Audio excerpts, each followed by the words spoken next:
আম পুড়িয়ে যাওয়ার আগে এই আচারটা বানিয়ে রাখতে পারেন, এত পরিমাণে মজা আমি গ্যারান্টি দিয়ে বলতে পারবো। শুধু আমি যেভাবে আচারটা বানিয়েছি শুধু এভাবে একবার ফলো করে দেখবেন, খুবই মজাদার। তো আমার এই আচারটা যে একবার খায় সে প্রশংসা করে। তো এই যে দেখেন খুবই লোভনীয়। তো চলেন মূল রেসিপিতে চলে যায়। তো আমি এখানে 2 কেজির মতো আম নিয়েছি, একদম ফ্রেশ আম নিয়েছি। তো আমগুলো খোসা ছাড়িয়ে 4 ভাগে ভাগ করে নিয়েছি। তারপর হচ্ছে একটা কাঁটা চামচের সাহায্যে এগুলোকে যে ছিদ্রযুক্ত করতে হবে যাতে শিরাটা ভালোভাবে ঢোকে। তো আমি হচ্ছে ভিডিও করছি, মাইনকে বলছি একটু আমগুলো একটু কাঁটা চামচ দিয়ে ছিদ্রযুক্ত করে দিতে। তো ও দিয়েছে। তারপর হচ্ছে এই যে একটা পরিষ্কার পাত্রের মধ্যে কিছু পানি দিয়ে দিয়েছি। তারপরে হচ্ছে আমের পিসগুলো দিয়ে দিয়েছি। তারপরে এই যে খাবার পানের সাথে খায় যে চুন, এই চুনটা দিয়ে 5-6 ঘন্টা ভিজিয়ে রেখেছি। তারপরে এগুলো পানি জড়িয়ে রোদে একটু শুকিয়ে নিতে হবে। তারপরে হচ্ছে একটা কড়াইতে তেল দিয়ে দিয়েছি, সরিষার তেল দিয়েছি। এখানে সরিষার তেল ব্যবহার করবেন। তো তেলটা গরম হয়ে আসলে তারপরে হচ্ছে দিয়ে দিব এখন এই যে আমের পিসগুলো। তো আমের পিসগুলো দিয়ে ভাজতে হবে। তো এই আচারটা খুবই মজা, আমার কাছে অনেক ভালো লাগে, আমার প্রিয় একটা আচার।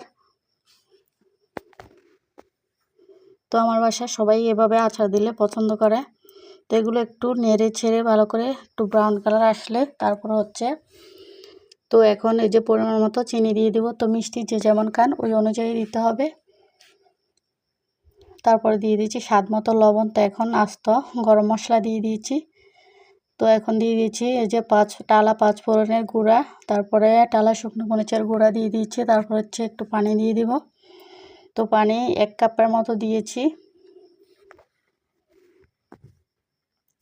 দিয়ে ভালো করে উল্টিয়ে পাল্টিয়ে মিশিয়ে নিতে হবে। তারপর হচ্ছে কালারের জন্য দিয়ে দিয়েছি শুকনো মরিচের গুঁড়া, তারপর হচ্ছে হলুদের গুঁড়া দিয়েছি, দিয়ে আবার নেড়ে ছেড়ে মিশিয়ে নিতে হবে। তো আবার একটু লবণ দিয়ে দিয়েছি, লবণের পরিমাণটা কম ছিল তাই। তো এগুলো ভালো করে এভাবে নেড়ে ছেড়ে রান্না করে নিতে হবে। যখন দেখবেন একবারে পানিটা শুকিয়ে একটু আঠালো ভাব আসছে আচারের মধ্যে, তখন বুঝতে হবে আচার প্রায় শেষ পর্যায়ে। তারপর হচ্ছে চুলাটা অফ করে দিতে হবে, তা না হলে নিচে দিয়ে লেগে যাবে, একটু তিতা ভাব চলে আসবে আচারের মধ্যে। তো এই আচারটা এত পরিমাণে মজা, বিশ্বাস করেন। এই যে দেখেন আচার বানানো শেষ। তো আমি এখন পরিবেশন করে নেব। তো এখানে ভিনেগার ব্যবহার করতে পারেন। তো যেহেতু আমার আচারের পরিমাণ কম তাই আমি ভিনেগার দিই নেই। এই যে দেখেন মাশাআল্লাহ কতটা লোভনীয় লাগছে, খেতে আলহামদুলিল্লাহ অনেক মজা হয়েছে। তো রেসিপি